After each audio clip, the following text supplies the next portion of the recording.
Les assises de l'outre-mer, c'est un peu le Petit Prince. Dessine-moi un horizon, un futur immédiat.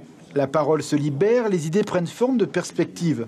Mettre sur la table les actions prioritaires, réalisables en 5 ans, la modernisation et le bien-être des habitants au cœur du débat, mais aussi la question des compétences municipales face aux équations financières.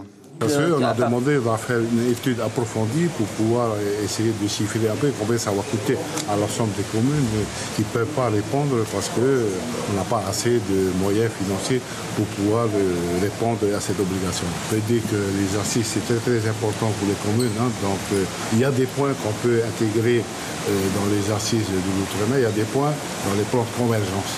Donc c'est important pour le monde communal. On sait la volonté ministérielle d'une rédaction exhaustive d'un livre bleu, une feuille de route en quelque sorte avec sa colonne vertébrale pour tous et les spécificités de chacun.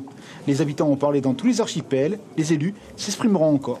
Avant le comité local d'orientation qui va arrêter les propositions polynésiennes d'action pour le livre bleu Outre-mer, il faut que le SPC soit associé au dernier groupe de travail et groupe technique, de manière à ce qu'on puisse intégrer les actions que les Tavanards ont considérées comme très prioritaires et en capacité d'être mises en œuvre dans les 5 ans aux propositions générales qui vont être proposées par la collectivité territoriale que constitue la Polynésie française.